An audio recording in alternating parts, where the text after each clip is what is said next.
ମୁଁ ଆଉ ଥରେ ଆପଣମାନଙ୍କୁ ଆମ ଓଡ଼ିଆ ସାବସ୍କୁ ପାଠରେ ସ୍ୱାଗତ କରୁଅଛି। ସେହି ସର୍ବଶକ୍ତି ପରମେଶ୍ୱର ଆପଣମାନଙ୍କୁ ଆଶୀର୍ବାଦ କରନ୍ତୁ। ଆପଣଙ୍କର ସହବର୍ତ୍ତୀ ରହନ୍ତୁ। ସେ ଆପଣଙ୍କର ସମସ୍ତ ପ୍ରକାର ଦୁଃଖ, କଷ୍ଟ, ବାଧା, କ୍ଲେଶ ଓ ରୋଗରୁ ଦୂରେଇ ରଖନ୍ତୁ। ଶତ୍ରୁ ଶୟତାନ ହସ୍ତରୁ ସେ ଆପଣଙ୍କୁ ସୁରକ୍ଷାରେ ରଖନ୍ତୁ। ତାହାଙ୍କ ପ୍ରେମ, ତାହାଙ୍କ ସ୍ନେହ, ତାହାଙ୍କ କୃପା, ତାହାଙ୍କ ଅନୁଗ୍ରହ ସଦାସର୍ବଦା ଆପଣଙ୍କଠାରେ ସହବର୍ତ୍ତୀ ରହୁ। ଯେପରି ଆପଣମାନେ ପ୍ରତ୍ୟେକ ସପ୍ତାହରେ ଆମ ଓଡ଼ିଆ ସାବସ୍କ ସ୍କୁଲ ପାଠରେ ଯୋଗ ଦେଉଛନ୍ତି। ମୁଁ ଆଶା କରୁଛି କି ଏହି ଓଡ଼ିଆ ସାବସ୍କ ସ୍କୁଲ ପାଠ ଦ୍ୱାରା ଆପଣମାନେ ଆଧ୍ୟାତ୍ମିକ ରୂପେ, ଶାରୀରିକ ରୂପେ ଓ ମାନସିକ ରୂପେ ଆଉ ପ୍ରଭୁଙ୍କଠାରେ ଆପଣଙ୍କ ସମ୍ପର୍କ ଘନିଷ୍ଠ ହେଉଅଛି। ଆମେ ଗତ 3 ମାସ ଏପ୍ରିଲ, ମେ, ଜୁନରେ ଆଲୋଚନା କରିଥିଲୁ ସେହି ମହାନ ସଂଘର୍ଷ ବିଷୟରେ। ଆଉ ପ୍ରତ୍ୟେକ ସପ୍ତାହରେ ସେହି ମହାନ ସଂଘର୍ଷ ବିଷୟରେ ଆମେ ଶିକ୍ଷା ଲାଭ କଲୁ। ଆଉ ଏହି ସପ୍ତାହରେ ଆମେ ଦେଖିବା ପରମେଶ୍ୱରଙ୍କ ପ୍ରେମର ବିଜୟ। ଏହା ଆଗକୁ ଯିବା ପୂର୍ବେ ଚାଲନ୍ତୁ ସେହି ସଦାପ୍ରଭୁ ପରମେଶ୍ୱରଙ୍କ ନାମରେ ଆମେ ପ୍ରାର୍ଥନା କରିବା। ହେ ଆମ୍ଭମାନଙ୍କ ସର୍ବଶକ୍ତି, ସର୍ବଜ୍ଞାନୀ, ପ୍ରେମର ସାଗର, ଦୟାମୟ, ଅନ୍ତର୍ଯାମୀ, ଅନୁଗ୍ରହ ପରମ ପିତା, ଧନ୍ୟବାଦ ଅର୍ପଣ କରୁଅଛୁ ବର୍ତ୍ତମାନ ଯେଉଁ ସମୟମାନଙ୍କୁ ଦେଇଅଛ ଏହି ସବ୍ ସ୍କୁଲ ପାଠ ପଢ଼ିବା ପାଇଁ, ତାହା ବୁଝିବା ପାଇଁ, ତାହା ଜାଣିବା ପାଇଁ ଆମମାନଙ୍କୁ ଜ୍ଞାନରେ, ବୁଦ୍ଧିରେ ପରିପୂର୍ଣ୍ଣ କର। ଆଉ ସେହି ପବିତ୍ର ଆତ୍ମା ଦ୍ୱାରା ଆମମାନଙ୍କୁ ପରିଚାଳନା କର। ଶତ୍ରୁ ଶୟତାନ ହସ୍ତରୁ ଆମମାନଙ୍କୁ ଦୂରେଇ ରଖ। ଆଉ ପରିଶେଷ ଯେବେ ତୁମେ ତୁମ ସେହି ସହସ୍ରଦୂତଙ୍କ ସହ ଆସିବେ, ସେତେବେଳେ ଆମମାନଙ୍କୁ ଏକ ବାସସ୍ଥାନ ଦେବ ବୋଲି ତ୍ରାଣକର୍ତ୍ତା ପ୍ରଭୁ ଯୀଶୁଙ୍କ ମଧୁରମୟ ନାମରେ ଏହି ଛୋଟ ବିକ୍ଷମ ହେଉଛି ଶୁଣି ଗ୍ରହଣ କର। ଆମେନ୍। ବନ୍ଧୁ, ଆମମାନେ ଏହି ସପ୍ତାହରେ ଈଶ୍ୱରଙ୍କ ପ୍ରେମ ବା ପରମେଶ୍ୱରଙ୍କ ପ୍ରେମର ବିଜୟ ବିଷୟରେ ଆମେ ଏହି ସବ୍ ସ୍କୁଲ ପାଠରେ ଦେଖିବା। ତାହା ପୂର୍ବରେ ଚାଲନ୍ତୁ ଏହି ସପ୍ତାହର ସ୍ୱର୍ଣ୍ଣୀୟ ପଦ ଉପରେ ଟିକିଏ ଲକ୍ଷଣ କରିବା। ଏହି ସପ୍ତାହର ସ୍ୱର୍ଣ୍ଣୀୟ ପଦ ନିଆଯାଇଅଛି ପ୍ରକାଶିତ ପୁସ୍ତକ 2:21-3-4। ପ୍ରକାଶିତ ପୁସ୍ତକ 21:3-4। ଆଉ ସେଠି ଆମେ ଜହନ ଏହିପରି ଲେଖନ୍ତି, ସେ କହନ୍ତି, ଆଉ ମୁଁ ସିଂହାସନ ମଧ୍ୟରୁ ଗୋଟିଏ ମହାଶବ୍ଦ ଏହା କରିବାର ଶୁଣିଲି। ଦେଖ, ମଣିଷମାନଙ୍କର ମଧ୍ୟରେ ଈଶ୍ୱରଙ୍କ ବାସସ୍ଥାନ ଅଛି। ସେ ସେମାନଙ୍କ ସହିତ ବାସ କରିବେ, ଆଉ ସେମାନେ ତାହାଙ୍କ ଲୋକ ହେବେ। ପୁଣି ଈଶ୍ୱର ସ୍ୱୟଂ ସେମାନଙ୍କ ସଙ୍ଗରେ ରହିବେ ଓ ସେମାନଙ୍କ ଚକ୍ଷୁରୁ ସମସ୍ତ ଅଶ୍ରୁଜଳ ପୋଛିଦେବେ। ମୃତ୍ୟୁ ଆଉ ଘଟିବ ନାହିଁ, ଶୋକ କି କ୍ରନ୍ଦନ କି ବ୍ୟଥା ଆଉ କେବେ ନାହିଁ, କାରଣ ପୂର୍ବ ବିଷୟ ସବୁ ଲୋପ ପାଇଅଛି। ବନ୍ଧୁ, ଏଠି ଜହନ ସେହି ଦର୍ଶନ ବିଷୟରେ ବର୍ଣ୍ଣନା କରି ଲେଖନ୍ତି କି ସେ ସଦାପ୍ରଭୁ ପରମେଶ୍ୱରଙ୍କୁ ସେହି ମହାନ ସିଂହାସନ ମଧ୍ୟରୁ ଗୋଟିଏ ଶବ୍ଦ ଶୁଣିବାରୁ ଶୁଣିଲେ। ଆଉ ସେହି ଶବ୍ଦ ହେଲା କି ଦେଖ, ମନୁଷ୍ୟମାନଙ୍କ ମଧ୍ୟରେ ଈଶ୍ୱରଙ୍କ ବାସସ୍ଥାନ ଅଛି। ଏହିପରି ସ୍ୱର ଆସିଲା। ସେ ସେମାନଙ୍କ ସହିତ ବାସ କରିବେ, ଆଉ ସେମାନେ ତାହାଙ୍କ ସହିତ ବାସ କରିବେ। ପୁଣି ଈଶ୍ୱର ସ୍ୱୟଂ ସେମାନଙ୍କ ସଙ୍ଗରେ ରହିବେ ଓ ସେମାନଙ୍କ ଚକ୍ଷୁର ବା ଆଖିର ସମସ୍ତ ଅଶ୍ରୁଜଳ ପୋଛିଦେବେ। ତାପରେ ମୃତ୍ୟୁ ଆଉ ଘଟିବ ନାହିଁ, ଶୋକ କି କ୍ରନ୍ଦନ କି ବ୍ୟଥା ବି ରହିବ ନାହିଁ, କାରଣ ପୂର୍ବ ବିଷୟ ସବୁ ଲୋପ ହୋଇଛି ବୋଲି ଆମେ ଦେଖୁଅଛୁ। ବନ୍ଧୁ, ମହାନ ସଂଘର୍ଷ ପରମେଶ୍ୱରଙ୍କ ସରକାର ବିରୁଦ୍ଧରେ ଶୟତାନର ବିଦ୍ରୋହ ଦ୍ରୁତ ଗତିରେ ଶେଷ ହୋଇଛି। ସଂଘର୍ଷ କିପରି ଶେଷ ହେବ ସେ ନେଇ ଆମକୁ ଅନ୍ଧକାରରେ ରଖିଛି। ବା ରଖିବ। ଆଉ ଈଶ୍ୱରଙ୍କ ବିଜୟ ଶୟତାନ ପରାଜିତ ହୋଇଛି। ଆମେ ଦେଖୁଛୁ କି ଈଶ୍ୱର ବିଜୟ ହୋଇଛନ୍ତି ଆଉ ଶୟତାନ ପରାଜିତ ହୋଇଛନ୍ତି। ଏପରିକି ଶେଷ ଯୁଦ୍ଧରେ ବନ୍ଧୁ ଏପରିକି ଶେଷ ଯୁଦ୍ଧରେ ବିବରଣୀ ମଧ୍ୟ ବାଇବଲରେ ସ୍ପଷ୍ଟ ଭାବରେ ବର୍ଣ୍ଣନା କରାଯାଇଛି। ଆଉ ବିଶେଷ ଭାବରେ ଏହି ସପ୍ତାହରେ ଆମେ ଆଲୋଚନା କରିବା ଏକ ଦୁଃଖ ଓ ମୁକ୍ତିର ସମୟ, ଆତଙ୍କ ଓ ଆନନ୍ଦର ସମୟ, ଉଚ୍ଛେଦ ଏବଂ ବିଚାରର ସମୟ, ଜୀବନ ଓ ମୃତ୍ୟୁର ସମୟ, ପ୍ରେମ କରିବା ଏବଂ ପ୍ରେମ ପାଇବାର ସମୟ ଆସିଛି। ଏହି ବିଷୟରେ ଆମେ ଏହି ସପ୍ତାହରେ ଆଲୋଚନା କରିବା। ବନ୍ଧୁ,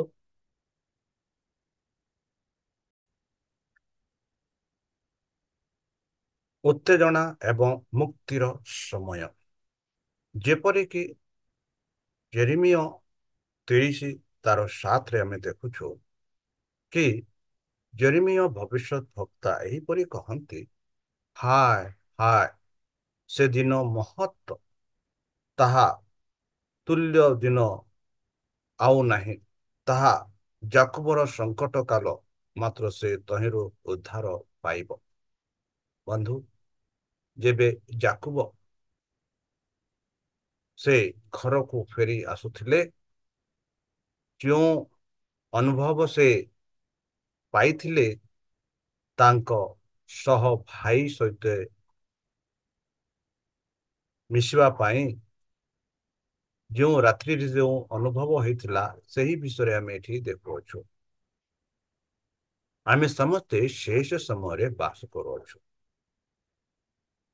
ସମୟର ଦ୍ରୁତ ଗତିରେ ପୂର୍ଣ୍ଣ ହେଉଥିବା ସଂକେତ ଗୁଡ଼ିକ ଘୋଷଣା କରିଛି ଯେ ଖ୍ରୀଷ୍ଟଙ୍କ ଆଗମନ ହାତ ବା ବହୁତ ପାଖରେ ଅଛି। ସେ ବହୁ ଶୀଘ୍ର ଆସୁଅଛନ୍ତି। ତାହାଙ୍କ ଆଗମନ ସହ ନିକଟ। ଏଥି କାରଣରୁ ଆମେ ସମସ୍ତ ପ୍ରକାର କଷ୍ଟ, ବାଧା, କ୍ଲେଶ, ତାଡ଼ନାରୁ ମୁକ୍ତ ହେବାକୁ ପଡ଼ିବ, ଧୈର୍ଯ୍ୟ ରଖିବାକୁ ପଡ଼ିବ, ଆଉ ତାହାଙ୍କଠାରେ ଆମେ ବିଶ୍ୱାସ କରି ରହିବାକୁ ପଡ଼ିବ। ଆମେ ଯେଉଁ ଦିନରେ ରହୁଛୁ ତାହା ଗମ୍ଭୀର ଏବଂ ଗୁରୁତ୍ୱପୂର୍ଣ୍ଣ ଅଟେ ବୋଲି ଏଲେନ୍ ଜି ହ୍ୱାଇଟ୍ କହନ୍ତି। କଣ ହେବ ଏହି ଘଟଣାରେ ଆମେ ଟିକେ ଆଲୋଚନା କରିବାକୁ ପଡ଼ିବ। ବନ୍ଧୁ, ଯେପରିକି ଆମେ ପ୍ରକାଶିତ 22 ତାର 11ରେ ଆମେ ଦେଖୁଛୁ, ଏଠି ଆମେ ଦେଖୁଛୁ ଏକ ଶୁଣାଣି ଶେଷ ହୁଏ ଏବଂ ପ୍ରତ୍ୟେକ ମାମଲାର ନିଷ୍ପତ୍ତି ହୁଏ ଆଉ ଅନୁଗ୍ରହର ଦ୍ୱାର ବନ୍ଦ ହୋଇଯାଏ।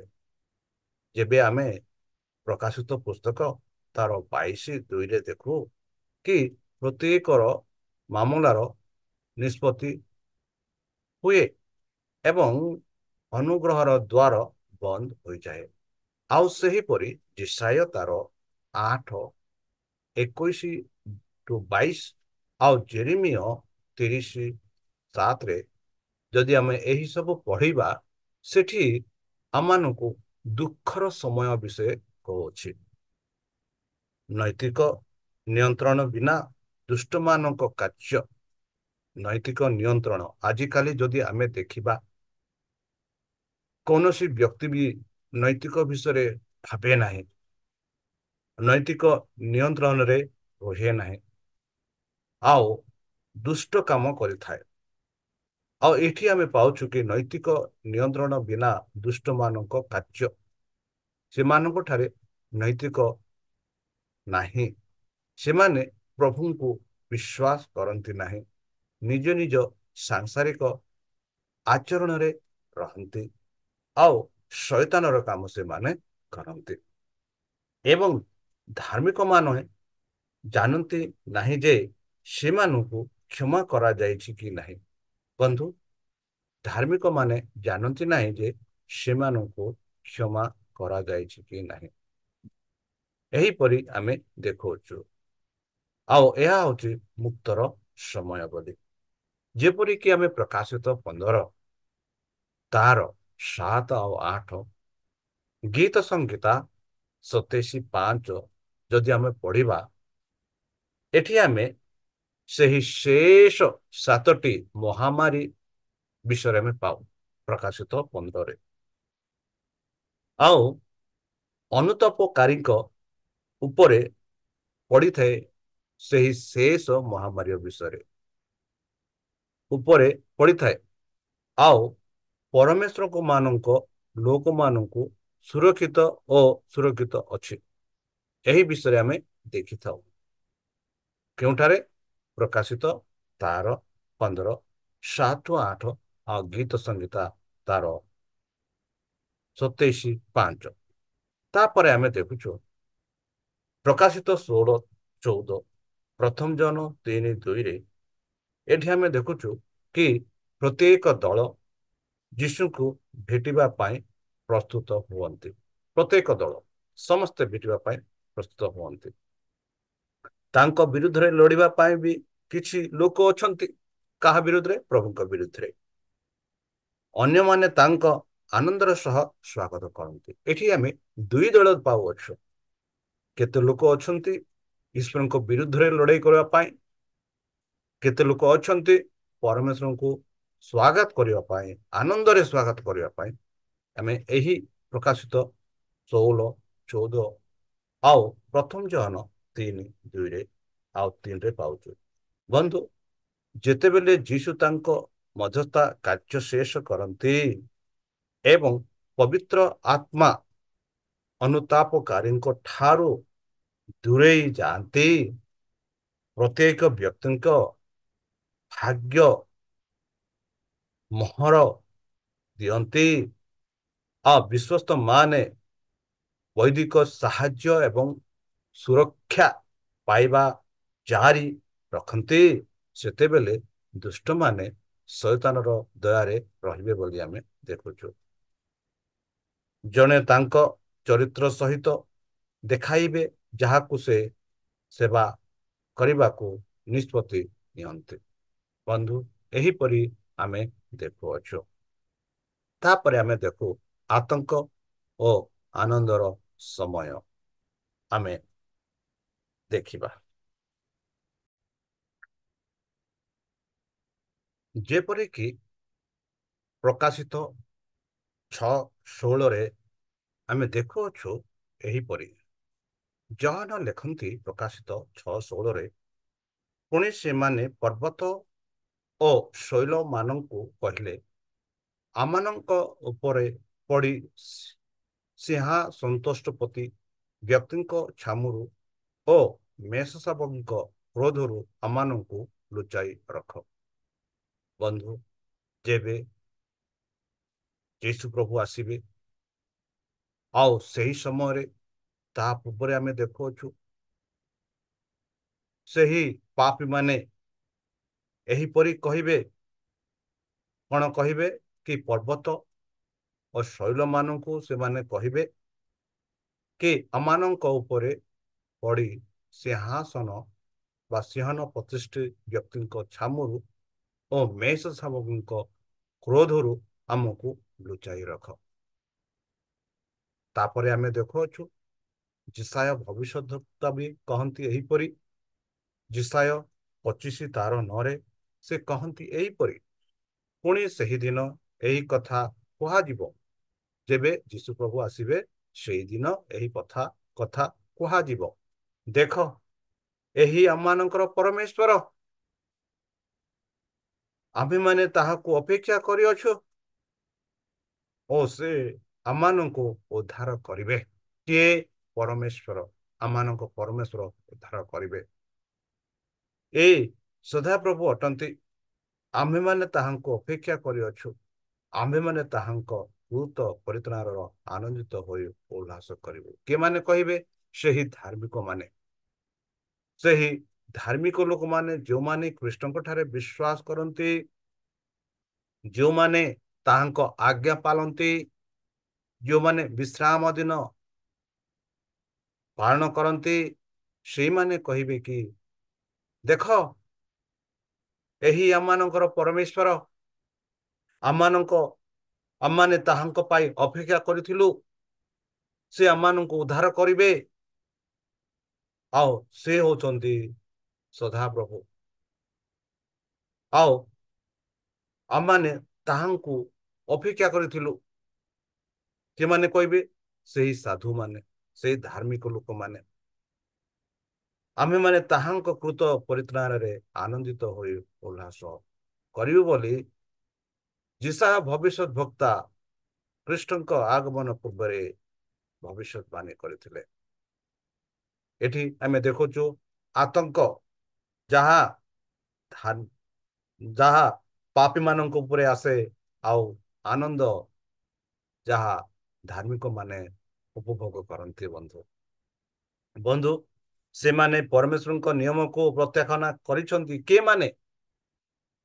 ସେହି ଲୋକମାନେ ଯେଉଁମାନେ କି ଶୈତାନକୁ ବିଶ୍ୱାସ କରୁଥିଲେ, ଯେଉଁ ଲୋକ ଶୈତାନର କଥା ମାନୁଥିଲା, ଆଉ ସେହି ଲୋକମାନେ ଖ୍ରୀଷ୍ଟଙ୍କ ପରମେଶ୍ୱରଙ୍କ ନିୟମକୁ ବା ବ୍ୟବସ୍ଥାକୁ ପ୍ରତ୍ୟାଖ୍ୟାନ କରିଛନ୍ତି ବୋଲି ଆମେ ଦେଖୁଛୁ, ଆଉ କରିଥିଲେ। ଆଉ ସେମାନେ ଜୀବନ୍ତ ଜଳକୁ ପ୍ରତ୍ୟାଖ୍ୟାନ କରିଛନ୍ତି ଏବଂ ନିଜ ପାଇଁ ଖନନ କରିଛନ୍ତି, ଭଙ୍ଗା ଜଳକୁଣ୍ଡ କରିଛନ୍ତି ବୋଲି ଜେରେମିୟ 2:23 ଆମେ ପାଉଛୁ କି ଏଇ ଯୋ ଅଧର୍ମ ଲୋକ, ଏଇ ଯୋ ପାପୀ ଲୋକ, ଏଇ ଯୋ ଲୋକମାନେ ଯେଉଁମାନେ କି ପରମେଶ୍ୱରଙ୍କ ଆଜ୍ଞା ମାନି ନାହାନ୍ତି, ଖ୍ରୀଷ୍ଟଙ୍କ ଠାରେ ବିଶ୍ୱାସ କରିନାହାନ୍ତି, ସେଇ ଯୋ ଭଣ୍ଡ ଖ୍ରୀଷ୍ଟିଆନ, ସେଇ ଯୋ ଲୋକମାନଙ୍କୁ ଏହା ଜେରେମିୟ 2:13 କହୁଛି। କଣ କହୁଛି? କି ଏହି ଲୋକମାନେ ଈଶ୍ୱରଙ୍କ ବ୍ୟବସ୍ଥାକୁ ପ୍ରତ୍ୟାଖ୍ୟାନ କଲେ। ତା ଛଡା ଜୀବନ୍ତ ଜଳ, ତାହା ବି ସେମାନେ ପ୍ରତ୍ୟାଖ୍ୟାନ କରିଅଛନ୍ତି। ଏବେ ସେମାନେ ବିଚାରପତିଙ୍କ ସହ ମୁହାଁମୁହିଁ ହୋଇଛନ୍ତି। ସେହି ବିଚାରପତି କିଏ? ସଦାପ୍ରଭୁ ପରମେଶ୍ୱର। ସେମାନେ କେବଳ କ୍ରୋଧ ଏବଂ ନିନ୍ଦା ଆଶା କରିପାରିବେ। ସେମାନଙ୍କୁ କିଏ ମୁକ୍ତ କରିବ? ବନ୍ଧୁ ଯିଶାୟ 2:19 ଆଉ ପ୍ରକାଶିତ 6:16 ପ୍ରଶ୍ନ ପଚାରି ଯାଉଛି କି ଏହି ଯୋଉ ପାପୀ ମାନେ ସେହି ପରମେଶ୍ୱରଙ୍କ ସମ୍ମୁଖରେ ଛିଡା ହେବେ ବିଚାର ପାଇଁ। ଆଉ ଏମିତି ବିଚାର କରାଯିବ ଯେ ସେମାନେ ନିନ୍ଦା କ୍ରୋଧ, ଆଉ ସେଇ ନିନ୍ଦା କ୍ରୋଧ ଠାରୁ କିଏ ସେମାନଙ୍କୁ ମୁକ୍ତି କରିବେ? କିଏ ସେମାନଙ୍କୁ ଉଦ୍ଧାର କରିବେ? ବନ୍ଧୁ ଏହା ହଉଛି ଆତଙ୍କ। ମାତ୍ର ଯେମାନେ ପରମେଶ୍ୱରଙ୍କ ବିଶ୍ୱାସ କରନ୍ତି, ଯାହାକି ଯିଶାୟ 25:9 ଆମେ ପାଉଛୁ, ପ୍ରକାଶିତ ତାର 15:3-4 ପାଉଛୁ। ସେଠି ଆମେ ପାଉଛୁ ଯେ ସେମାନେ ପରମେଶ୍ୱରଙ୍କ ବିଧାନ ପ୍ରତି ବିଶ୍ୱସ୍ତ ଥିଲେ। ସେଇ ଧାର୍ମିକ ଲୋକମାନେ ଏଥିଯୋଗୁଁ ସେମାନେ ଆନନ୍ଦ କରିବେ, ଆନନ୍ଦରେ ଉଲ୍ଲସିତ ହେବେ ଯେବେ ସଦାପ୍ରଭୁ ଆସିବେ। ସେମାନେ ଜୀବନର ପାଣି ପିଇବେ ବା ସେଇ ଜୀବନ୍ତ ଜଳ ସେମାନେ ପିଇବେ। ଦେଖନ୍ତୁ ବନ୍ଧୁ, କେଡ଼େ ସୁନ୍ଦର ଆଶ୍ୱାସନା ପାଉଅଛୁ ଆମେ। ବର୍ତ୍ତମାନ ସେମାନେ ସେମାନଙ୍କର ବିଚାରପତିଙ୍କ ସହ ମୁହାଁମୁହିଁ ହୋଇ ପାରନ୍ତି ବା ହୋଇଯାଆନ୍ତି। ସେମାନେ କେବଳ ମୁକ୍ତି ଆଶା କରନ୍ତି। ସେମାନେ କିପରି ପ୍ରଶଂସା କରିବେ ନାହିଁ। ବନ୍ଧୁ କେଡ଼େ ସୁନ୍ଦର ଭାବରେ ଧାର୍ମିକ ମାନେ ସଦାପ୍ରଭୁଙ୍କର ସମ୍ମୁଖୀନ କରିବେ। ଆଉ ଯେବେ ସେମାନେ ସମ୍ମୁଖୀନ କରିବେ, ପ୍ରଶଂସାର ଗାନ ଗାଇବେ, ଜୟ ଧ୍ୱନିର ଗୀତ ଗାଇବେ। ବନ୍ଧୁ ଯୀଶୁ ଖ୍ରୀଷ୍ଟ ବହୁ ଶୀଘ୍ର ଆସୁଅଛନ୍ତି। ଶୟତାନ ଅବିଶ୍ୱାସ ମାନଙ୍କ ଉପରେ କ୍ରୋଧିତ, ଯାହା ଆମେ ଦେଖୁଛୁ ପ୍ରକାଶିତ ତାର 12:17। ସେହିପରି ଯଦି ପ୍ରକାଶିତ 13:15-17 ପଢିବା, ସେଠି ଆମେ ପାଉଛୁ ସେଇ ଶୈତାନ ସମସ୍ତଙ୍କ ତାଙ୍କର ଉପାସନା ଏବଂ ତାଙ୍କର ନିୟମ ପାଳନ ମାନିବା ପାଇଁ କରନ୍ତି ବୋଲି। ଯେପରିକି ପ୍ରକାଶିତ 14:12 ଆମେ ପାଉଛୁ କି ଅବିଶ୍ରିତ ବ୍ୟକ୍ତି ପରମେଶ୍ୱରଙ୍କ ନିୟମ ପ୍ରତି ବିଶ୍ୱସ୍ତ ରୁହନ୍ତି ବୋଲି। ଯାହା ପ୍ରକାଶିତ 17:12-13 ଆମେ ଦେଖୁଛୁ ବନ୍ଧୁ, ମେଷ ବିରୁଦ୍ଧରେ ଲଢିବା ପାଇଁ ଦୁନିଆକୁ ପ୍ରସ୍ତୁତ କରିବ କିଏ? ସେଇ ଶୈତାନ। ସେଇ ଶୈତାନ ସମସ୍ତ ସମଗ୍ର ପୃଥିବୀକୁ ସେ ପ୍ରସ୍ତୁତ କରିବେ।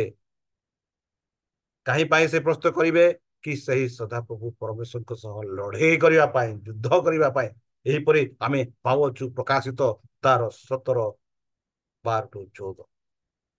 ଅନ ପରେ ସେ ଆମେ ଦେଖୁଛୁ ଆମୋସ 4:12 ସେ ତାଙ୍କର ଈଶ୍ୱରଙ୍କ ଭେଟିବାକୁ ପ୍ରସ୍ତୁତ ହୁଅନ୍ତି। କିଏ? ସେହି ଧାର୍ମିକ ଲୋକମାନେ, ସେହି ସାଧୁମାନେ, ଯେଉଁମାନେ ଈଶ୍ୱରଙ୍କୁ ବିଶ୍ୱାସ କରନ୍ତି, ଯେଉଁମାନେ ଈଶ୍ୱରଙ୍କ ଆଜ୍ଞା ମାନନ୍ତି। ବନ୍ଧୁ, ସେମାନେ ଈଶ୍ୱରଙ୍କ ସହ ଭେଟିବା ପାଇଁ ପ୍ରସ୍ତୁତ ହୁଅନ୍ତି ବୋଲି ଆମେ ଦେଖୁଅଛୁ।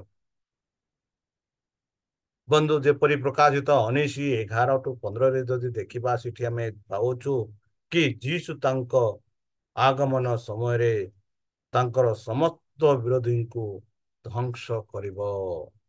କିଏ?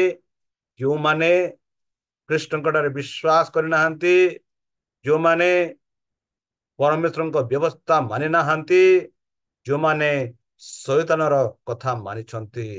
ଯେବେ ଯୀଶୁ ଖ୍ରୀଷ୍ଟ ଆସିବେ ଏହି ପୃଥିବୀକୁ, ସେତେବେଳେ ସେମାନେ ଖ୍ରୀଷ୍ଟଙ୍କ କ୍ରୋଧରୁ କେବେ ଉଦ୍ଧାର ହେବେ ନାହିଁ।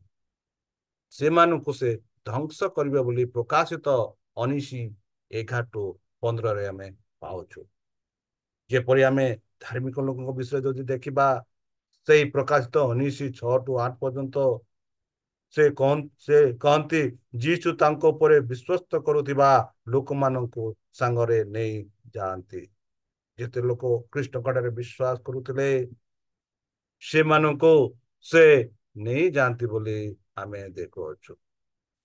ତାହେଲେ ଆମେ ଦେଖୁଛୁ ଉଚ୍ଛେଦ ସମୟ ଯଦି ଆମେ ପଢିବା ଯେଶାୟା 24:3, ପୃଥିବୀ ସମ୍ପୂର୍ଣ୍ଣ ରୂପେ ଶୂନ୍ୟ ଓ ସମ୍ପୂର୍ଣ୍ଣ ରୂପେ ଲୁଚିତ ହେବ, କାରଣ ସଦାପ୍ରଭୁ ଏହି କଥା କହିଅଛନ୍ତି। ପୃଥିବୀ କିପରି ଥିବ ବନ୍ଧୁ? ସମ୍ପୂର୍ଣ୍ଣ ରୂପେ ଶୂନ୍ୟ, କେହି ବି ନଥିବେ। ଏହା କେ କହନ୍ତି? ସଦାପ୍ରଭୁ କହନ୍ତି। ଯେପରିକି ପ୍ରଥମ ଥେସଲୋନିକା ତାର 4:16-17 ପଢିବା, ଯେଠି ଆମେ ପାଉଛୁ ଯେତେବେଳେ ଯୀଶୁ ଖ୍ରୀଷ୍ଟ ଆସନ୍ତି, ସବୁ ବୟସର ସ୍ତନ ମାନେ ପୁନରୁଦ୍ଧାର ପାଇବେ, ବା ସବୁ ସମୟର ପୃଥିବୀ ଆରମ୍ଭରୁ ଯେତେ ଲୋକ ଖ୍ରୀଷ୍ଟଙ୍କ ଠାରେ ବିଶ୍ୱାସ କରିଛନ୍ତି, ମୃତ୍ୟୁବରଣ କରିଛନ୍ତି, ସେମାନେ ପୁନରୁଦ୍ଧାର ହେବେ ଏବଂ ଜୀବିତ ବିଶ୍ୱସ୍ତ ସେମାନେ ରୂପାନ୍ତରିତ ହେବେ। ଆଉ ଯୀଶୁଙ୍କ ବିଶ୍ୱସ୍ତ ଆଉ ଯେତେ ଲୋକ ପୁନରୁଦ୍ଧାର ହୋଇଛନ୍ତି, ସେମାନେ ସମସ୍ତେ ମିଶି ଖ୍ରୀଷ୍ଟଙ୍କ ସହ ମିଶି ସେହି ସ୍ୱର୍ଗକୁ ଯିବେ ବୋଲି ଆମେ ପ୍ରଥମ ଥେସଲୋନିକା 4:16-17 ପାଉଛୁ। ଯେପରିକି ଯେରେମିୟ 25:33 ପ୍ରକାଶିତ 19:17-21, ସେହିପରି ଯେରେମିୟ 4:23-26 ଆଉ ଯେଶାୟା 24:3 ଯଦି ଦେଖିବା ବନ୍ଧୁ, ସେଠି ଆମେ ପାଉଅଛୁ କି ଯୀଶୁଙ୍କ ଉପସ୍ଥିତିରେ ଦୁଷ୍ଟମାନେ ମରିଯିବେ। ଯୀଶୁଙ୍କର ଉପସ୍ଥିତିରେ ଦୁଷ୍ଟମାନେ ମରିଯିବେ। ସେମାନଙ୍କ ମୃତ୍ୟୁଦେହ ଗୁଡିକ ପୋଡି ହୋଇ ରହିବ ନାହିଁ। ମାନେ ଏହାର ଅର୍ଥ ହଉଛି, ଯେବେ ସେମାନେ ମରିବେ, ମୃତ୍ୟୁ ହେବେ, ସେମାନଙ୍କ ଶବକୁ ନେଇ କେହି ବି ପୋତିବେ ନାହିଁ, ଯେହେତୁ ସେହି ସମୟରେ କିଏ ରହିବେନି, ସମସ୍ତେ ମରି ଯାଇଛନ୍ତି। ଆଉ ଯେତେ ଲୋକ ଥିଲେ ଖ୍ରୀଷ୍ଟଙ୍କ ଠାରେ ବିଶ୍ୱାସ କରୁଥିଲେ, ସେମାନେ ଖ୍ରୀଷ୍ଟଙ୍କ ସହ ସ୍ୱର୍ଗକୁ ଯାଇଛନ୍ତି। ଆଉ ପୃଥିବୀରେ କେହି ନାହାନ୍ତି, ଖାଲି ଶବ ହିଁ ପଡିଛନ୍ତି। ମାନେ ଏହାର ଅର୍ଥ ହଉଛି ଚାରିପଟେ ଶବ ଶବ ଶବ ଶବ। ଶେଷରେ ବନ୍ଧୁ, ପୃଥିବୀରେ ଜୀବନର କୌଣସି ଚିହ୍ନ ରହିବ ନାହିଁ ବୋଲି ଆମେ ଦେଖୁଛୁ। କି ପୃଥିବୀରେ କୌଣସି ଚିହ୍ନ ନାହିଁ, ସବୁ କିଛି ଲୋପ ହୋଇଯିବ, ସବୁ କିଛି ଧ୍ୱଂସ ହେଇଯିବ। ଏକ ନୂତନ ପୃଥିବୀ ସେଇ ସମୟରେ ଥିବ, ଆଉ ସେ ସମୟରେ କିଛି ନଥିବ, ସବୁ ଶେଷ ହୋଇଯିବ। ସେଇପରି ଆମେ ଦେଖୁଛୁ। ଆଉ ସେଇ ସମୟରେ ତାହେଲେ ଶୈତାନ କଣ କରୁଛି? ସେଇ ସମୟରେ ଶୈତାନ ଏବଂ ତାର ଦୂତମାନେ 1000 ପର୍ଯ୍ୟନ୍ତ ଗର୍ତ୍ତରେ ବନ୍ଦ ହୋଇ ରହିବେ। ମାନେ ଗର୍ତ୍ତ କଣ? ଏହି ପୃଥିବୀରେ ଯେଉଁ ଗର୍ତ୍ତରେ କାହାର ସମ୍ପର୍କ ନାହିଁ, ସେହିପରି ଏହି ପୃଥିବୀରେ ଶୈତାନ ଆଉ କାହାର ସମ୍ପର୍କ ରଖିପାରିବ ନାହିଁ। କାରଣ ସମସ୍ତେ ମୃତ୍ୟୁ ହୋଇଛନ୍ତି। କାହାକୁ ସେ ପ୍ରତାରଣା କରିବ? କାହାକୁ ସେ ତାହା ବିଷୟରେ କହିବ? କିଏ ତାହାର କଥା ଶୁଣିବ? ଏହା ମାନେ ଯେ କି ଏହି ପୃଥିବୀ ଶୂନ୍ୟ ଥାଏ, ଆଉ ଶୂନ୍ୟରେ ଶୈତାନ ଆଉ ଦୂତମାନେ ଥାନ୍ତି। ଆଉ କେତେ ଦିନ? ଦିନ ନାହିଁ କି ମାସ ନାହିଁ, 1000 ବର୍ଷ ଶୈତାନ ଚୁପଚାପ, ଆଉ କିଛି ନାହିଁ। କାହାକୁ ସେ ପ୍ରତାରଣା କରିବ? ଶେଷରେ ସେ ଏମିତି ପରିସ୍ଥିତିରେ ଯିବ, ଗର୍ତ୍ତରେ ବନ୍ଦ ହୋଇ ରହିବ, କାହାକୁ ଠକିବାର ଅସମର୍ଥ ନାହିଁ, ଆଉ କାହାକୁ ଠକିବାର ଅସମର୍ଥ ନାହିଁ। ଏହିପରି ପ୍ରକାଶିତ ତାର 21:3 ଆମେ ପାଉଛୁ। ବନ୍ଧୁ, ଗଭୀର ଦାଣ୍ଡବ, ଯୋଉଟା ଆମେ ପାଉଛୁ ଗର୍ତ୍ତ, ବା ଏଇ ଯୋଉ ଭାଷାଟା ଆବିଆଓସୋସ୍, ମାନେ ଏକ ଅନ୍ଧାର ସ୍ଥାନ। ସେହି ସମୟରେ ପୃଥିବୀର ପରିସ୍ଥିତି ସମ୍ପୂର୍ଣ୍ଣ ଭାବରେ ବର୍ଣ୍ଣନା କରେ ଯେ ଏଥିରେ ମନୁଷ୍ୟ ଜୀବନ ନାହିଁ, ବା ମନୁଷ୍ୟ ବଞ୍ଚିତ ଜୀବନ ରହିବ ନାହିଁ। କୌଣସି ରାକ୍ଷସ ପ୍ରଲୋଭିତ କରିବା ପାଇଁ କରିବ ନାହିଁ, ବା କୌଣସି ଦୂତ ପ୍ରଲୋଭିତ କୌଣସି ବ୍ୟକ୍ତିକୁ କରିବ ନାହିଁ। ବିଦ୍ରୋହୀ ଦେବଦୂତ ମାନଙ୍କ ପାଇଁ ଏହା ଚିନ୍ତାର ସମୟ ହେବ। ପରିସ୍ଥିତି ଶୃଙ୍ଖଳା ଦ୍ୱାରା ବନ୍ଧା ଉଜୁଡ଼ି ଯାଇଥିବା ପୃଥିବୀ ଛାଡ଼ି ଛାଡ଼ିବାର ସମୟ ସମ୍ଭାବନା ନାହିଁ ବୋଲି ଆମେ ଦେଖୁଅଛୁ। ବନ୍ଧୁ, ଏହିପରି ଶୈତାନର ପରିସ୍ଥିତି ହେବ, ଏହିପରି ଶୈତାନ ସମ୍ମୁଖୀନ କରିବ ବୋଲି ଆମେ ଦେଖୁଅଛୁ। ବନ୍ଧୁ, ଚାଲନ୍ତୁ ଆମେ ଆଗକୁ ବଢ଼ିବା। ପରୀକ୍ଷଣ ସମୟ। ପ୍ରକାଶିତ 20:4। ଜହନ ଏହିପରି ଲେଖନ୍ତି ଯେ, ପରେ ମୁଁ ସିଂହାସନ ସମୂହ ଦେଖିଲି, ସେହି ସବୁ ଉପରେ କେତେକ ବ୍ୟକ୍ତି ଉପବେଶନ କଲେ। ସେମାନଙ୍କୁ ବିଚାର କରିବାର ସକ୍ଷମ ଦିଆଗଲା। ସେମାନେ ଜୀବିତ ହୋଇ ଖ୍ରୀଷ୍ଟଙ୍କ ସହିତ 1000 ବର୍ଷ ପର୍ଯ୍ୟନ୍ତ ରାଜତ୍ୱ କଲେ। ବନ୍ଧୁ, ଯେବେ ଯୀଶୁ ପ୍ରଭୁ ଆସିବେ, ଯେପରି ଆମେ ଏହା ଆଗରୁ ଦେଖିଲୁ, ଯେତେ ପାପ ଲୋକ ବା ପାପୀ ମାନେ ଅଛନ୍ତି, ସେମାନେ ମୃତ୍ୟୁବରଣ କରିବେ। ଆଉ ଯେତେ ଧାର୍ମିକ ଲୋକ ଜୀବନ୍ତ ଅଛନ୍ତି, ଆଉ ଯେତେ ଧାର୍ମିକ ଲୋକ ମୃତ୍ୟୁବରଣ କରିଛନ୍ତି, ସେମାନେ ସମସ୍ତେ ପୁନରୁତ୍ଥାନ ହେବେ। ଆଉ ଏଇ ଯୋଉ ଧାର୍ମିକ ମାନେ ଆଉ ଜୀବନ୍ତ ଧାର୍ମିକ ମାନେ ସମସ୍ତେ ମିଶି ସ୍ୱର୍ଗରାଜକୁ ଯିବେ, ଆଉ ସ୍ୱର୍ଗରାଜରେ ଥିବେ। ଆଉ ଯେବେ ସେମାନେ ଯିବେ, ଯେପରିକି ପ୍ରକାଶିତ 20:4 ଅନୁସାରେ, ସେମାନଙ୍କୁ ଏମିତି ଶକ୍ତି ଦିଆଯିବ ଯେ ସେମାନେ ପରମେଶ୍ୱରଙ୍କ ସହ ବିଚାର କରିବେ। ଆଉ କେତେ ଦିନ? 1000 ବର୍ଷ ପରମେଶ୍ୱରଙ୍କ ସହ ସେମାନେ ପାପୀ ମାନଙ୍କର ବିଚାର କରିବେ ବୋଲି ଆମେ ଦେଖୁଅଛୁ। ବନ୍ଧୁ, ଯେବେ ଦ୍ୱିତୀୟ ଆଗମନ ଏହା ଦ୍ୱିତୀୟ ଆଗମନ ପୂର୍ବରୁ ରାୟ ପାଳନ କରାଯାଏ ଏବଂ ଯୀଶୁ ପୂର୍ବରୁ ଏହି ଦଣ୍ଡାଦେଶ କାର୍ଯ୍ୟକାରୀ କରିସାରିଲେଣି। ଯେଉଁମାନେ ତାଙ୍କ ଉପରେ ବିଶ୍ୱାସ କରନ୍ତି ସେମାନଙ୍କୁ ଅନନ୍ତ ଜୀବନ ପ୍ରଦାନ କରିବେ। ଏହି ନୂତନ ରାୟ କଣ ଆପଣ ବୁଝୁଛନ୍ତି? ବନ୍ଧୁ, ଶତାବ୍ଦୀ ଧରି ପରମେଶ୍ୱର ତାଙ୍କର ପ୍ରେମ ପ୍ରଦର୍ଶନ କରିଛନ୍ତି ଏବଂ ଯିଏ ଏହା ପାଇବେ ତାଙ୍କୁ ମୁକ୍ତି ପ୍ରଦାନ କରିବେ। ଏହା ମଧ୍ୟ ମନ୍ଦକୁ ସୁବର୍ଣ୍ଣ ସମ୍ପୂର୍ଣ୍ଣ ଭାବରେ ବିକାଶିତ କରିବାକୁ ଅନୁମତି ଦେଇଛନ୍ତି। ବିଚାର ସମୟରେ ସମସ୍ତ ଜଗତ ଏବଂ ସମସ୍ତ ଦୂତମାନେ ପାପ ଏବଂ ବିଦ୍ରୋହ ସହିତ ତାଙ୍କର କାରବାରରେ ପରମେଶ୍ୱରଙ୍କ ନ୍ୟାୟ ଏବଂ ଦୟା ଦେଖିବାକୁ ସକ୍ଷମ ହେବେ। ଏବେ ସେମାନଙ୍କ ସମ୍ମୁଖରେ ଶୈତାନ ଶାସନର ପ୍ରକୃତ ପରିଣାମ ଅଛି ଏକ ଖାଲି ଏବଂ ନିର୍ଜନ ଦେଶରେ।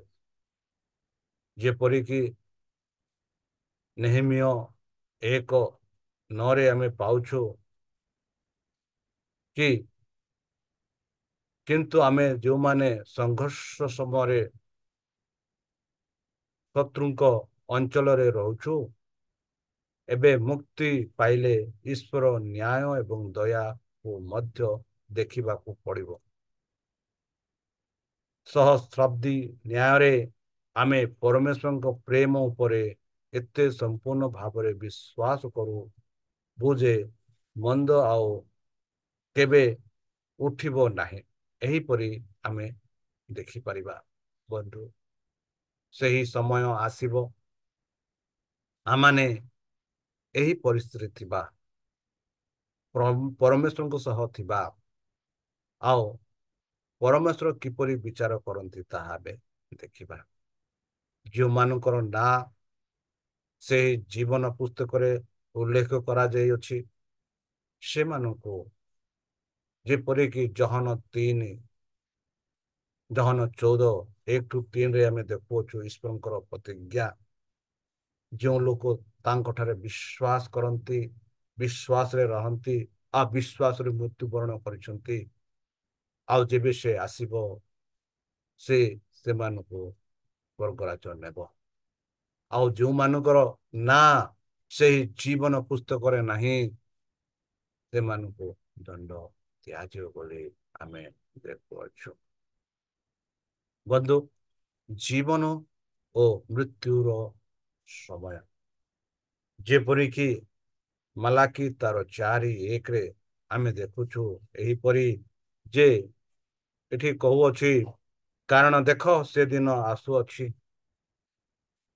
ତାହା ତନ୍ଦୁର ପରି ଜଳୁଅଛି, ପୁଣି ଅହଙ୍କାରୀ ଓ ଦୁଷ୍ଟାଚାରୀ ସମସ୍ତେ ନଡ଼ା ପରି ହେବେ, ଆଉ ସେମାନଙ୍କ ମୃତ୍ୟୁ କି ଡାଳ ଯେପରି ଅବଶିଷ୍ଟ ନ ରହିବ। ଏଥିପାଇଁ ଯେଉଁ ଦିନ ଆସୁଛି ତାହା ସେମାନଙ୍କୁ ଦଗ୍ଧ କରିବ, ଏହା ସୈନ୍ୟାଧିପତି ସଦାପ୍ରଭୁ କହନ୍ତି।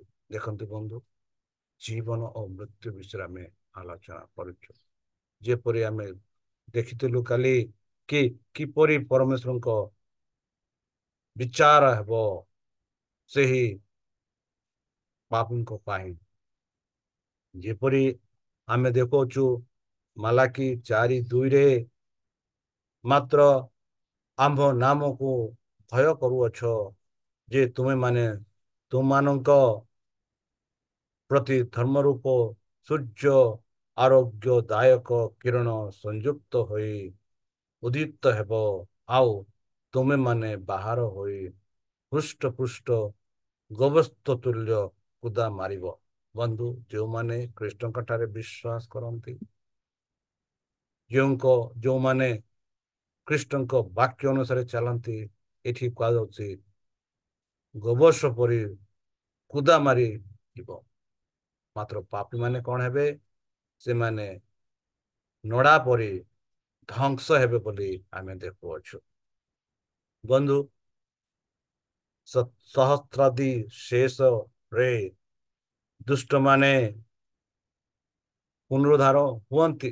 1000 ବର୍ଷ ପରେ ଦୁଷ୍ଟମାନେ ପୁନରୁତ୍ଥାନ ହୁଅନ୍ତି। ଆଉ ସେମାନେ କଣ କରନ୍ତି? ସେମାନେ ପୁଣି ଥରେ ଶୈତାନର ନିର୍ଦ୍ଦେଶକୁ ଗ୍ରହଣ କରନ୍ତି। ତାପରେ କଣ କରନ୍ତି? ସେମାନେ ପରମେଶ୍ୱରଙ୍କ ଏବଂ ସନ୍ତମାନଙ୍କ ବିରୁଦ୍ଧରେ ପୁନର୍ବାର ଯୁଦ୍ଧ କରିବା ପାଇଁ ସେମାନେ ପ୍ରସ୍ତୁତ ହୁଅନ୍ତି। କିଛି ପରିବର୍ତ୍ତନ ହୋଇନାହିଁ ବନ୍ଧୁ। ମୃତ୍ୟୁ ପୂର୍ବରେ ଯେପରି ଥିଲେ ସେମାନେ ପୁନରୁତ୍ଥାନ ହେଲା ପରେ ବି ସେମାନେ ସେଇପରି। ଆଉ ଏଥି କାରଣରୁ ଯେପରିକି ପ୍ରକାଶିତ 20:5-9 ଆମେ ଦେଖୁଛୁ, ପରମେଶ୍ୱର ସ୍ୱର୍ଗରୁ ଅଗ୍ନି ଆଣି ନିଆଁ ଆଣି ସେମାନେ ସମସ୍ତଙ୍କୁ ନଷ୍ଟ କରିବେ। ମାତ୍ର ମନେ ରଖନ୍ତୁ ବନ୍ଧୁ, ନଷ୍ଟ ହେବା ପୂର୍ବରୁ ଚୂଡ଼ାନ୍ତ ଶୁଣାଣି ହୁଏ। ସମସ୍ତଙ୍କ ଗୁଡ଼ିକ ବା ସମସ୍ତଙ୍କ ବିଷୟରେ ଖୋଲାଯାଏ ଏବଂ ସମସ୍ତେ ସେମାନଙ୍କ ଭିତରେ ସେମାନଙ୍କର କାର୍ଯ୍ୟ ଓ ପବିତ୍ର ଆତ୍ମାଙ୍କ ସ୍ନେହପୂର୍ଣ୍ଣ ଆହ୍ୱାନକୁ କିପରି ସେମାନେ ପ୍ରତ୍ୟାଖ୍ୟାନ କରିଥିଲେ ତାହା ସେମାନେ ସ୍ୱୀକାର କରିବେ। ଆଉ ଈଶ୍ୱର ନ୍ୟାୟବାନ ବୋଲି ସେମାନେ ଗ୍ରହଣ କରିବେ ଆଉ ତାଙ୍କ ଆଗରେ ଆଣ୍ଠୁ ନୁଆଇବେ ବୋଲି ଆମେ ଦେଖୁଅଛୁ ବନ୍ଧୁ। ଈଶ୍ୱରଙ୍କ ପ୍ରେମ ବିଷୟରେ ସେମାନେ ସ୍ୱୀକାର କରିବେ କି ଈଶ୍ୱର ହଉଛନ୍ତି ନ୍ୟାୟବାନ। ଅନନ୍ତ କାଳ ବଞ୍ଚିବା ଦୂରର କଥା ବନ୍ଧୁ, ଅନନ୍ତ ଦଣ୍ଡ ପାଇବା ପାଇଁ ସେମାନେ ଦ୍ୱିତୀୟ ମୃତ୍ୟୁ ଭୋଗୁଛନ୍ତି, ଯେଉଁଥିରୁ ପୁନରୁତ୍ଥାନ ନାହିଁ। ଏଇ ଦ୍ୱିତୀୟ ମୃତ୍ୟୁର ପରେ ସେମାନେ ଆଉ ପୁନରୁତ୍ଥାନ ହେବେ ନାହିଁ। ବନ୍ଧୁ, ମୃତ୍ୟୁ ଓ ପାପ ସରିଗଲାଣି। ପ୍ରତ୍ୟେକ ଲୁହକୁ ପୋଛି ଅନନ୍ତ ଓ ଖୁସି ଜୀବନକୁ ଉପଭୋଗ କରିବା ସମୟ ଆସିଛି ବନ୍ଧୁ। ସେହିପରି ପ୍ରକାଶିତ 21:4 ଆମେ ପାଉଛୁ। ହଁ ବନ୍ଧୁ, ଯେତେବେଳେ ଆମେ ପରମେଶ୍ୱରଙ୍କ ଠାରେ ବିଶ୍ୱାସ କରି ଖ୍ରୀଷ୍ଟଙ୍କ ଠାରେ ବିଶ୍ୱାସ କରି ତାଙ୍କ ଆଜ୍ଞା ପାଳନ କରିବା, ମନେ ରଖନ୍ତୁ ଏମିତି ସମୟ ଆସିବ ଯେଉଁଠାରେ ଆମେ ଆଉ ମୃତ୍ୟୁକୁ ଭୟ କରିବା ଆବଶ୍ୟକ ନାହିଁ, କି ଦୁଃଖ ହେବ ନାହିଁ, କଷ୍ଟ ହେବ ନାହିଁ। ଆନନ୍ଦରେ ଖ୍ରୀଷ୍ଟଙ୍କ ସହ ଆମେ ବାସ କରିବା। ତାହେଲେ ଆମର କର୍ତ୍ତବ୍ୟ କ'ଣ? ପ୍ରେମ କରିବା ଏବଂ ପ୍ରେମ ପାଇବା ସମୟ। ପ୍ରେମ କରିବା ଏବଂ ପ୍ରେମ ପାଇବା ସମୟ। ଯେପରିକି ଜେରେମିୟ 31:3 ଆମେ ଦେଖୁଛୁ, ଜେରେମିୟ ଭବିଷ୍ୟତ ବକ୍ତା ସେ ଲେଖନ୍ତି ଏହିପରି, ସଦାପ୍ରଭୁ ପୁରାତନ କାଳରେ ମତେ ଦର୍ଶନ ଦେଇ କହିଲେ, ହଁ, ଆମ୍ଭେ ଚିରସ୍ଥାୟୀ ପ୍ରେମରେ ତୁମକୁ ପ୍ରେମ କରି ଆସିଅଛୁ। ଏହେତୁ ସ୍ନେହପୂର୍ଣ୍ଣ କରୁଣାରେ ଆମ୍ଭେ ତୁମକୁ ଆକର୍ଷଣ କରିଅଛୁ। ହଁ ବନ୍ଧୁ, ସଦାପ୍ରଭୁ ଏହି କଥା ଆପଣଙ୍କୁ ମତେ କହୁଛନ୍ତି କି ଆମକୁ ସେ ଚିରକାଳ ମାନେ ସବୁ ସମୟରେ ସେ ଆମମାନଙ୍କୁ ପ୍ରେମ କରନ୍ତି। ସଦାସର୍ବଦା ସେ ଆମମାନଙ୍କୁ ପ୍ରେମ କରନ୍ତି। ତାଙ୍କ ସ୍ନେହପୂର୍ଣ୍ଣ ସଦାସର୍ବଦା ରୁହେ ଆଉ ତାଙ୍କ କରୁଣା ସଦାବେଳେ ଆମଠାରେ ରହେ। ଯେହେତୁ ପ୍ରେମ କରିବା ହଉଛି ଈଶ୍ୱରଙ୍କ ପ୍ରେମ ପାଇବାର ସେହି ସମୟ ଯେବେ ସ୍ୱର୍ଗରାଜ୍ୟ ଯିବା, ଆଉ ସେଇ ପ୍ରେମ ଆମେ ବର୍ତ୍ତମାନ ବି ଦେଖାଇ ପାରିବା ଏବଂ ଅନନ୍ତ କାଳ ପାଇଁ ଆମେ ନୂତନ ପୃଥିବୀରେ ତାହେଲେ କ'ଣ କରିବା? ଏହି ଯୋଉ ପ୍ରେମ ଓ ପ୍ରେମକୁ ପ୍ରକାଶ କରିବା। ଈଶ୍ୱରଙ୍କ ପ୍ରେମ ଆଉ ତାଙ୍କ ପ୍ରେମକୁ ଆମେ ପ୍ରକାଶ କରିବା। ଖ୍ରୀଷ୍ଟଙ୍କ କୃଷ ଅନନ୍ତ କାଳ ପର୍ଯ୍ୟନ୍ତ ମୁକ୍ତି ପାଇଥିବା ଲୋକମାନଙ୍କ ବିଜ୍ଞାନ ଏବଂ ଗୀତ ହେବ। ଅନନ୍ତ କାଳ ଯାଏ ଖ୍ରୀଷ୍ଟଙ୍କର କୃଷ ବିଷୟରେ କ'ଣ ହେବ? ବିଜ୍ଞାନ, ଯାହା ଆମେ ସାଇନ୍ସ, ଆଉ ଗୀତ, ଯାହା ଆମେ କହୁଛୁ ସଙ୍ଗସ୍ ହେବ ବୋଲି କହୁଛୁ। ଏହା ଉପରେ ଶାନ୍ତିପୂର୍ଣ୍ଣ ସମେତ ଭୂମି କୂଳରେ ହେବ। ଜୀବନ୍ତ ଝରଣା, ପରମେଶ୍ୱରଙ୍କ ଲୋକ ସେହି ଜୀବନ୍ତ ଝରଣାରେ ରହିବେ। ପାଣି ପିଇବେ ଆଉ ଘର ପାଇବେ ସେହି ସ୍ୱର୍ଗରେ। ସେଠାରେ ଆମର ବୃଦ୍ଧି ସୃଜନ ଶକ୍ତିର ଚମତ୍କାର ଚିରଦିନ ଆନନ୍ଦରେ ଚିନ୍ତା କରିବ। ପ୍ରତ୍ୟେକ ଅଧ୍ୟାପକ ବିକାଶ କରାଯିବ, ପ୍ରତ୍ୟେକ କ୍ଷମତା ବୃଦ୍ଧି ହେବ। ଜ୍ଞାନ ଅର୍ଜନ ବୁଦ୍ଧିକୁ ଅଧିକ ନାହିଁ କି ଶକ୍ତି କି ନିସ୍ତାତିକ କରିବ ନାହିଁ। ସବୁଠାରୁ ବଡ଼ କାର୍ଯ୍ୟ ସମ୍ମାନ ହେବ, ସବୁଠାରୁ ଉତ୍କୃଷ୍ଟ ଆକାଂକ୍ଷା ପୂରଣ ହେବ, ସବୁଠାରୁ ଉଚ୍ଚ ଆକାଂକ୍ଷା ସାକାର ହେବ। ଅତିକ୍ରମ କରିବା ପାଇଁ ନୂତନ ଉଚ୍ଚତା ଦୃଷ୍ଟି ହେବ, ପ୍ରଶଂସା କରିବା ପାଇଁ ନୂଆ ଆଚାର୍ଯ୍ୟ, ବୁଝିବା ପାଇଁ ନୂଆ ସତ୍ୟ, ନୂତନ ଉଦ୍ଦେଶ୍ୟ ଯାହା ଆତ୍ମାର ଶକ୍ତିକୁ ତୀବ୍ର କରିଥାଏ। ଆତ୍ମା ଏବଂ ଶରୀର ବନ୍ଧୁ ସେମାନେ ଅଂଶୀଦାର କରନ୍ତି ପତନ ଜୀବମାନଙ୍କ ସହିତ। ଶତାବ୍ଦୀ ଓ ଶତାବ୍ଦୀ ଧରି ପରମେଶ୍ୱରଙ୍କ କାର୍ଯ୍ୟଗୁଡ଼ିକର ଚିନ୍ତନରେ ଅର୍ଜନ କରାଯାଇଥିଲା ଜ୍ଞାନ ଓ ବୁଝାମଣାର ଭଣ୍ଡାର। ଦୁଷ୍ଟ ବୃଷ୍ଟି ଶକ୍ତି ସହିତ ସେମାନେ ସୃଷ୍ଟିର ମହିମାତ୍ମକ ବିଚାର କରନ୍ତି। ସୂର୍ଯ୍ୟ ଏବଂ ନକ୍ଷତ୍ର ଏବଂ ପ୍ରଣାଳୀ ଯାହା ସେମାନଙ୍କୁ ଦିଆଯାଇଥିବା କ୍ରମରେ ଈଶ୍ୱରଙ୍କ ସିଂହାସନ ପରିକ୍ରମ କରିବ। ବନ୍ଧୁ ଏହିପରି ଆମେ ଦେଖୁଅଛୁ ପ୍ରେମ କରିବା, ପ୍ରେମ ପାଇବା, ପ୍ରେମରେ ଆମେ ରହିବା। ବନ୍ଧୁ ଶେଷ ହେଲା ମହାନ ସଂଘର୍ଷ। ପାପୀ ଓ ପାପ ଆଉ ରହିବେ ନାହିଁ। ସମଗ୍ର ବ୍ରହ୍ମାଣ୍ଡ ବିଶାଳ ସୃଷ୍ଟିରେ ସୌନ୍ଦର୍ଯ୍ୟ ଓ ଆନନ୍ଦରେ ଏକ ସ୍ପନ୍ଦନ ପ୍ରବାହିତ ହେଉଛି, ଯାହା ଅନୁଭବ ଧାର୍ମିକ ଲୋକମାନେ କରିବେ। ଯେଉଁମାନେ ଖ୍ରୀଷ୍ଟଙ୍କ ଠାରେ ବିଶ୍ୱାସ କରନ୍ତି, ଯେଉଁମାନେ ଈଶ୍ୱରଙ୍କ ଆଜ୍ଞା ମାନନ୍ତି, ଯେହେତୁ ସେମାନେ ସ୍ୱର୍ଗରେ ଥିବେ। କାହିଁକି? ଏହି ଯେଉଁ ବର୍ତ୍ତମାନ ଯେଉଁ ସଂଘର୍ଷରେ ଆମେ ଲାଗିଅଛୁ, ସେହି ସଂଘର୍ଷ ଶେଷ ହେବ ଆଉ ଖ୍ରୀଷ୍ଟ ଆସିବେ ଆଉ ତାଙ୍କ ଲୋକମାନଙ୍କୁ ସ୍ୱର୍ଗକୁ ନେବେ ଆଉ ସେମାନେ ଖ୍ରୀଷ୍ଟଙ୍କ ସହ ସ୍ୱର୍ଗରେ ବାସ କରିବେ।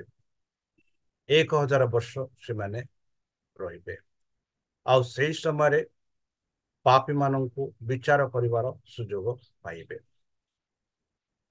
ଯିଏ ସମସ୍ତଙ୍କୁ ସୃଷ୍ଟି କରିଛନ୍ତି, ତାହାଙ୍କ ଠାରୁ ଜୀବନ ଓ ଆଲୋକ ଓ ଆନନ୍ଦ ପ୍ରବାହିତ ହୋଇଛି। ସମଗ୍ର ଅସୀମ ମହାକାଶର ସମଗ୍ର ଅଞ୍ଚଳରେ କ୍ଷୁଦ୍ର ପରମାଣୁ ଠାରୁ ଆରମ୍ଭ କରି ସର୍ବଶ୍ରେଷ୍ଠ ଦୁନିଆ ପର୍ଯ୍ୟନ୍ତ ସବୁ ଜିନିଷ ଜୀବନ୍ତ ଏବଂ ନିଜୀବିତ ସେମାନଙ୍କର ଅତୁଳନୀୟ ସୌନ୍ଦର୍ଯ୍ୟ ଏବଂ ସମ୍ପୂର୍ଣ୍ଣ ଆନନ୍ଦରେ ଘୋଷଣା କର ଯେ ଈଶ୍ୱର ହେଉଛନ୍ତି ପ୍ରେମ। ବନ୍ଧୁ ଈଶ୍ୱର ହେଉଛନ୍ତି ପ୍ରେମ। ତାହାଙ୍କ ପ୍ରେମ ଯୋଗୁଁ ଯୀଶୁ ଖ୍ରୀଷ୍ଟ ଏହି ପୃଥିବୀକୁ ଆସିଲେ। ତାହାଙ୍କ ପ୍ରେମ ଯୋଗୁଁ ସଦାପ୍ରଭୁ ପରମେଶ୍ୱର ଆପଣା ଏକମାତ୍ର ପୁତ୍ରକୁ ଦାନ କଲେ। ଯେହେତୁ ସଦାପ୍ରଭୁ ପରମେଶ୍ୱର ଏହି ପୃଥିବୀକୁ ପ୍ରେମ କରନ୍ତି ଆଉ ଯେତେ ଲୋକ ଏହି ପୃଥିବୀରେ ବାସ କରୁଛନ୍ତି ସେମାନଙ୍କୁ ସେ ପ୍ରେମ କରନ୍ତି, ଆଉ ଏଥି କାରଣରୁ ସଦାପ୍ରଭୁ ପରମେଶ୍ୱର ଆପଣା ଏକମାତ୍ର ପୁତ୍ରକୁ ପଠେଇଲେ, ଯେ କେହି ତାଙ୍କଠାରେ ବିଶ୍ୱାସ କରନ୍ତି, ତାଙ୍କ ଆଜ୍ଞା ମାନନ୍ତି, ସେମାନେ କଦାପି ବିନଷ୍ଟ ହେବେନି ବୋଲି ଜହନ 3:16 ଆମେ ପାଉଅଛୁ। ସେହି ପରମେଶ୍ୱର ପରମ ପିତା ସେ ତୁମକୁ ମତେ ଆଉ ସମଗ୍ର ଦେଶକୁ ପ୍ରେମ କରନ୍ତୁ ଆଉ ସେହି ପ୍ରେମ ଯୋଗୁ ତାଙ୍କ ଏକମାତ୍ର ପୁତ୍ରକୁ ଏହି ପୃଥିବୀକୁ ପଠେଇଲେ ଯେପରିକି ସେହି ପୁତ୍ର ଦ୍ୱାରା ପୁନର୍ବାର ସେଇ ହଜି ଯାଇଥିବା ପୁତ୍ର ପୁତ୍ରୀ ଘରକୁ ଫେରିବେ। କଣ ଆପଣମାନେ ସେଇ ଘରକୁ ଫେରିବା ପାଇଁ ଚେଷ୍ଟା କରୁଛନ୍ତି କି? ଯେହେତୁ ଈଶ୍ୱର ପ୍ରେମ, ତାହାଙ୍କ ପ୍ରେମ ହଉଛି ସବୁଠୁ ଶ୍ରେଷ୍ଠ ଆଉ ତାଙ୍କ ପ୍ରେମ ଯୋଗୁ ସେ ଆପଣମାନଙ୍କୁ ଆଜି ଆହ୍ୱାନ କରୁଛନ୍ତି, କହୁଛନ୍ତି ଆସ ମୋ ଗୃହରେ ବାସ କର, ମୁଁ ଶାନ୍ତି ଦେବି ଆଉ କେବେ ହେଲେ ଦୁଃଖ ଭୋଗ କରିବନି, କଷ୍ଟ ଭୋଗ କରିବ ନାହିଁ, ଯନ୍ତ୍ରଣା ଭୋଗ କରିବ ନାହିଁ କି ରୋଗ କେବେ ହେଲେ ତମ ଶରୀରକୁ ଆସିବ ନାହିଁ, ଯେହେତୁ ସ୍ୱର୍ଗରେ ଏହି ସବୁ ନଥିବ। ଯେଉଁଥିରେ ଜୀବନ ଜଳ ପାନ କରିବା, ଜୀବନ ବୃକ୍ଷର ଫଳ ଖାଇବା, ଏହା ହେଉଛି ଏକ ସୁବର୍ଣ୍ଣ ସୁଯୋଗ।